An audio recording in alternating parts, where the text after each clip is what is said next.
Welcome back to The Simple English Show, where we make learning English easy. Welcome to the Simple English Show. Hello, everyone. We're so happy you're here with us today. It really is a beautiful day to learn some English. It's always a good day for that. And just remember, this show is a relaxed space. Yes, exactly. So take a deep breath. You can breathe in. And breathe out. This is a calm place. We speak slowly, we speak clearly, and we really want you to understand everything. There's no pressure here, no stress at all. It's just two friends talking. And today, we have a very useful topic. Mm-hmm. It's something that everyone has to do. It doesn't matter where you live or, what kind of job you have.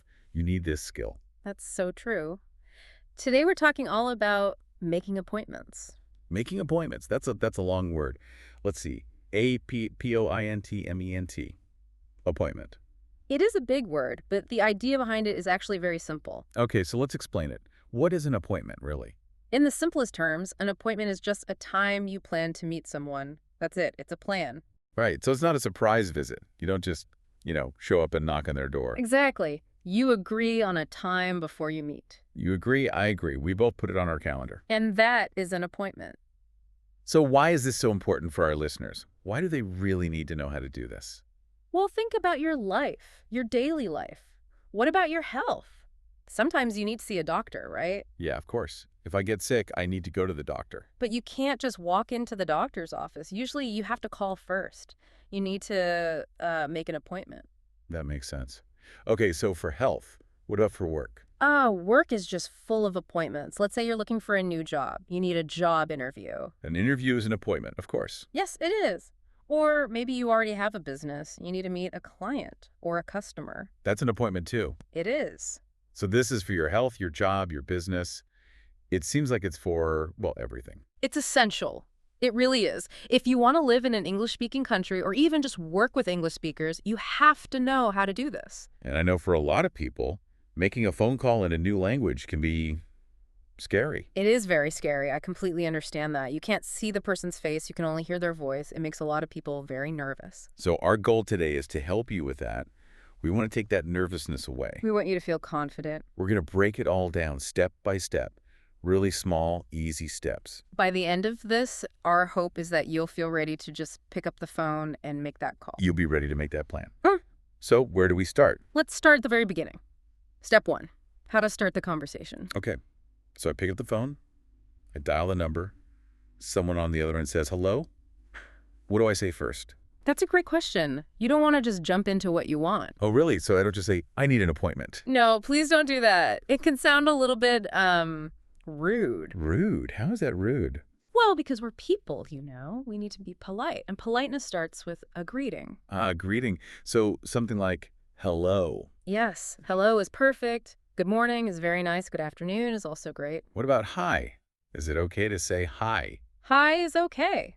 Sometimes. If you're calling a friend, hi is great, or maybe a very casual, relaxed place. But not a doctor's office.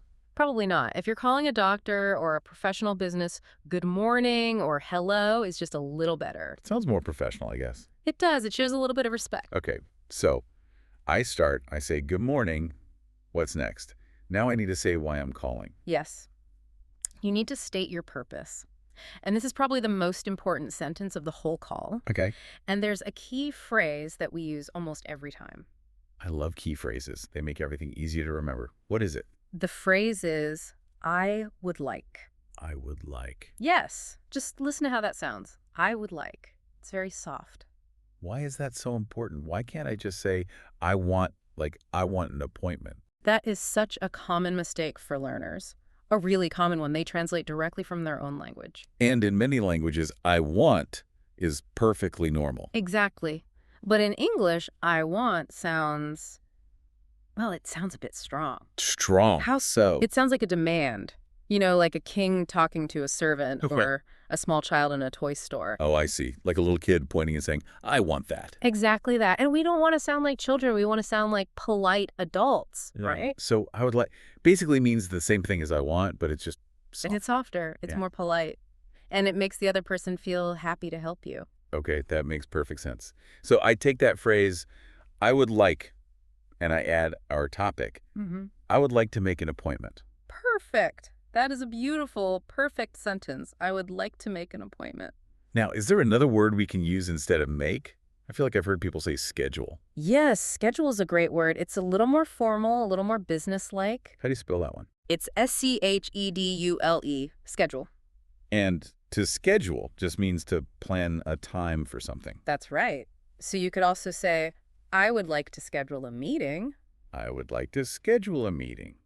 Wow, that sounds very professional. It does, doesn't it? Yeah. If you say that, the person on the phone will think, oh, okay, this person speaks very good English. And we also need to say who we want to meet. Yeah. Right? We can't forget that. Oh, yes. The context is so important. Imagine you're calling a big office with, I don't know, 20 people working there. Right. I can't just say, I'd like to meet. They'll ask, meet who? Exactly. So be clear. Say, I would like to make an appointment with Dr. Smith. Or, I would like to schedule a meeting with Mr. Jones.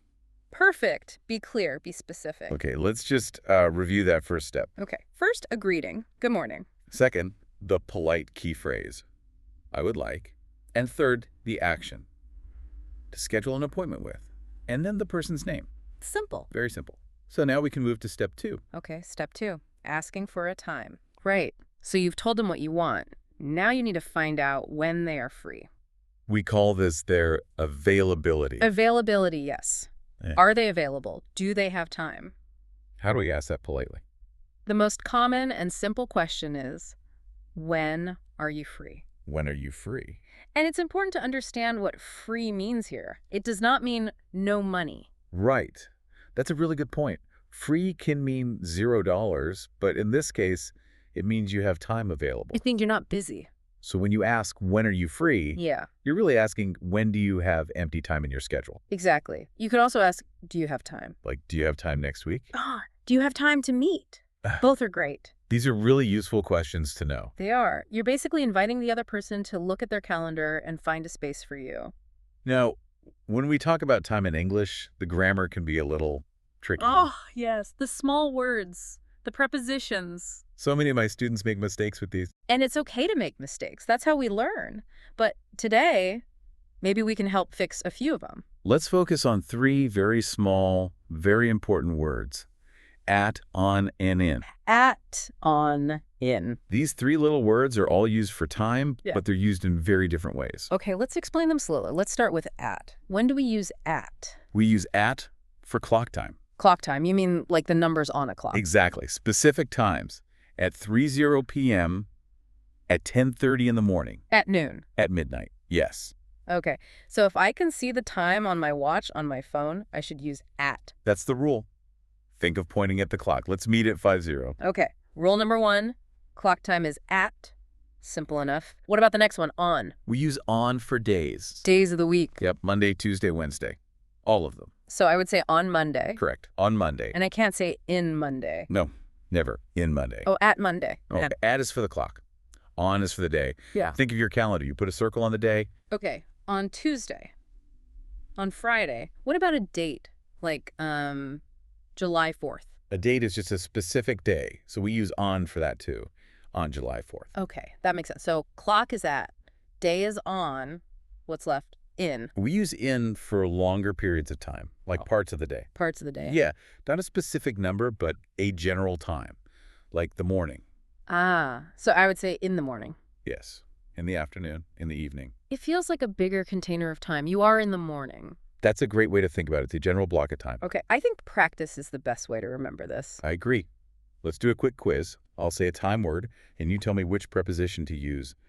At, on, or in. Okay, I'm ready. I hope I get them right. I'm sure you will. First one is 2:30 p.m. That's a time on the clock. So at 2:30 p.m. Perfect. Next one, Wednesday. That's a day of the week on Wednesday. Correct. Okay, how about the afternoon? That's a part of the day, a block of time. So in the afternoon. Excellent. You're doing great. Now for a tricky one. Saturday morning. Ooh, okay. This is 2 parts. Saturday is a day. Morning is a part of the day. Yes. So which rule is more important? Which one wins? I think. The day is more specific, so the day wins on Saturday morning. That is exactly right.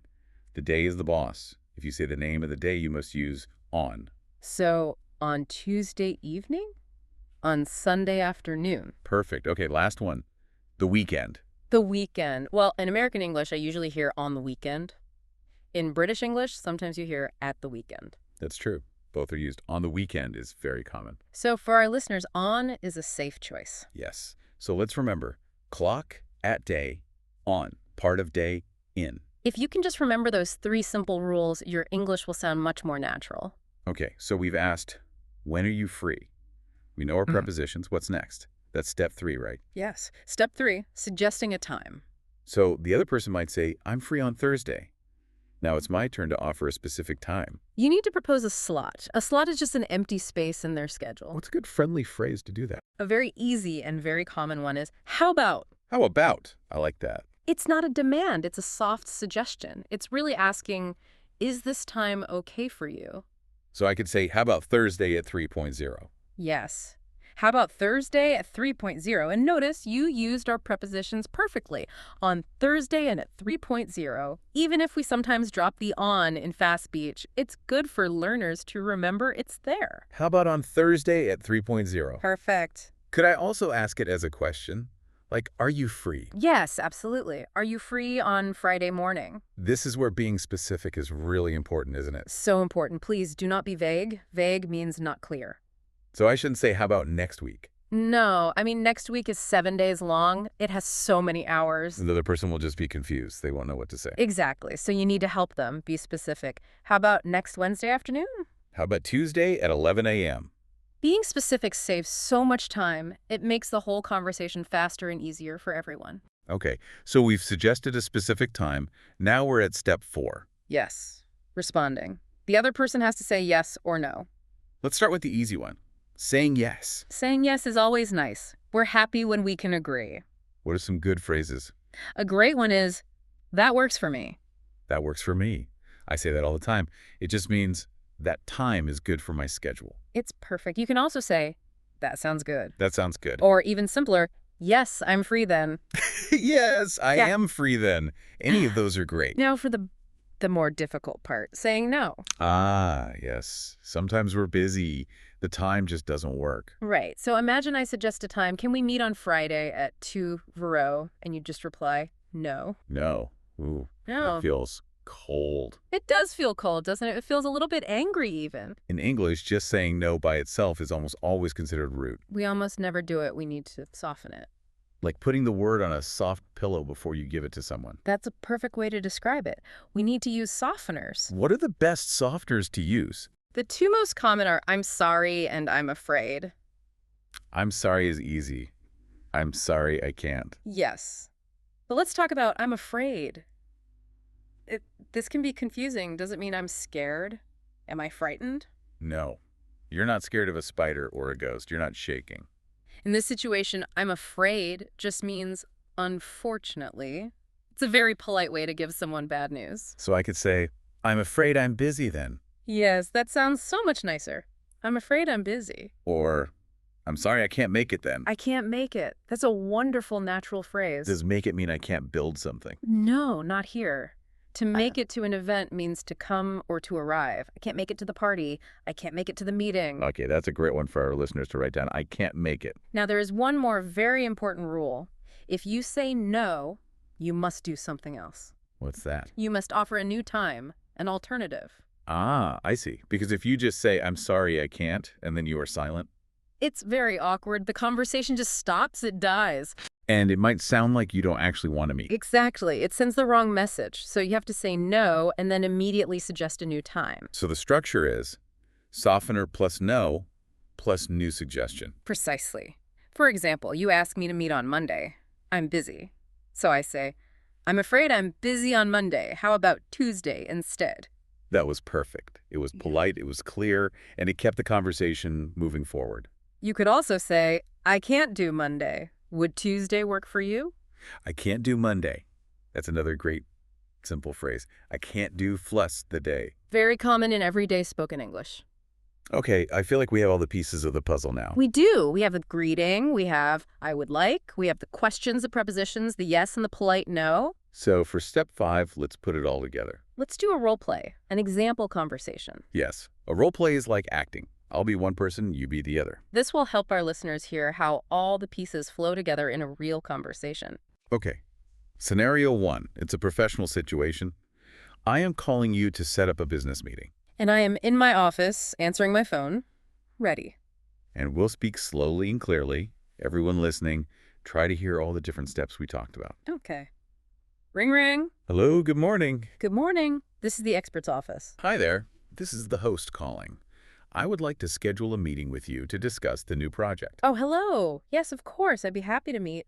When are you free? Well, I'm generally free next week. Do you have any time on Monday? Monday. Let me just check my calendar here. Oh, I'm afraid I'm busy all day on Monday. I have back-to-back meetings. Oh, okay. I understand. No problem. How about Tuesday morning? Perhaps around 10:00? Tuesday at 10:00. Let me see. Yes, that works for me. I am free then. Wonderful. So just to confirm, I will see you on Tuesday at 10:00. That's perfect. See you then. Great. Thank you. Bye. Bye. Okay. End scene. That was our conversation. Did you hear all the parts? Let's quickly look at what we did. Okay. So first, you started with, I would like to schedule a meeting. Very polite. Right. Then you asked, when are you free? And you suggested Monday. But I couldn't do Monday, so I had to say no. But you were so polite. You said, I'm afraid I'm busy. Perfect softener. And then what did you do? You didn't stop. You offered a new time. How about Tuesday morning? And you said yes with, that works for me. But then at the very end, you did something so important. I repeated the final time. You said, so just to confirm, I will see you on Tuesday at 10:00. Why is that so important?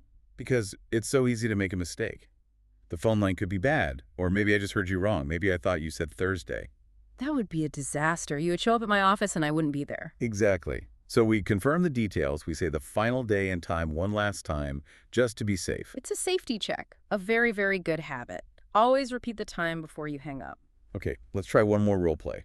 A totally different situation. What do you have in mind? How about making a doctor's appointment? Oh, that's a great one. It's so common. Everyone has to do this. Okay, so this time I will be the patient, and you can be the receptionist at the medical clinic. Okay, sounds good. I am ready. Ring, ring. Hi, good afternoon. Good afternoon, City Medical Clinic. How may I help you? Hello. I would like to make an appointment to see Dr. Smith, please. Of course. Let me see what we have. When are you free to come in? Do you have anything available on Friday afternoon? Friday afternoon. Let me look here. I'm sorry, Dr. Smith is fully booked on Friday. There are no times left. Oh, okay. I see. What about next week? Maybe next Monday? Yes, let me check Monday. Yes, he has an opening on Monday at 4:00 p.m. Would that work for you? Yes, Monday at 4:00 sounds good. Okay, then. I have you scheduled for Monday at 4:00 p.m. with Dr. Smith. Great. Thank you so much for your help. You're very welcome. Goodbye. Goodbye. And pain scene. That was another great example. It was similar, but you used a couple of different phrases. I did. I said the doctor was fully booked. It's fully booked. What does that mean exactly? It just means full. There's no more empty time. The schedule has no more space. It's completely booked. You hear that a lot for dieters, dentists, and popular restaurants, too. And I also asked, would that work for you? Yes. That's another nice way to check if the other person agrees with the time. The whole thing is a conversation. It goes back and forth. It's like a game of tennis. I hit the ball to you by asking a question. And I hit the ball back to you with an answer or another question. And the important thing is you don't need big, difficult academic words. You just need simple, clear words. Exactly. Now, I want to talk about confidence for a minute. Yes. Confidence is so important. What if you're on the phone and you don't understand what the other person said? Maybe they spoke too fast. Well, that happens to everyone. It even happens to native speakers sometimes. Right. Sometimes the phone connection is bad or there's noise in the background. So what should you do? Don't be afraid to ask them to repeat. It is always okay to ask. What's a good phrase for that? You can say, I'm sorry, could you say that again, please? Could you say that again? That's a perfect, polite phrase. Or even, I'm sorry, could you please speak a little more slowly? It is always better to ask than to guess. Please, never guess the time. If you guess, you will probably be wrong and you'll miss your appointment. Another tip I have is to write it down. Yes. Have a pen and paper ready before you even call. Don't try to hold the information in your head. Your brain is already working hard just to speak English. Give your brain a break. As soon as they say the time, write it down immediately. That is fantastic advice. So as we come to the end here, let's just do a very quick summary of the most important things. Okay. We learned 3 main verbs today. The first was make, to make an appointment. The second was schedule, to schedule a meeting. And the third was meet, to meet someone. And we learned the most important polite phrase. I would like, not I want, always I would like. I would like to make an appointment. We also learned the 3 little prepositions for time. At for the clock, on for the day, and in for parts of the day, like the morning. And finally, we learned how to say no in a soft, polite way. I'm afraid I'm busy. Or, I'm sorry, I can't make it. You know, I have a little piece of homework for our listeners. Homework? This isn't school. It's fun homework, I promise. Just a small practice tip. Okay, I'm listening. What is it? I want you to practice these phrases in the mirror. In the mirror. Yes. Stand in front of a mirror and look at yourself. Practice saying the key phrases out loud. Hello. I would love to schedule an appointment. Exactly. Watch your mouth move. And smile. If you smile when you talk, your voice sounds friendlier. That is so true. You can actually hear a smile over the telephone. Another great idea is to record yourself. Use the voice recorder on your phone. Oh, that's a great idea. Record yourself saying the sentences. Then you can listen back. Do you sound clear? Do you sound polite and friendly? That kind of practice helps so much. It just makes you feel more comfortable with the words and the sounds. And please remember, the person you are calling is not your enemy. Their job is to help you. Yes. They want to schedule the appointment just as much as you do. So take a deep breath. Take your time. Speak slowly. You can do this. You really can. We have confidence in you. Well, I think we have successfully scheduled this episode. Our time slot is just about full. We hope this was helpful for all of you. We really do. Thank you for listening to The Simple English Show. And good luck with all of your future appointments. Thanks for listening.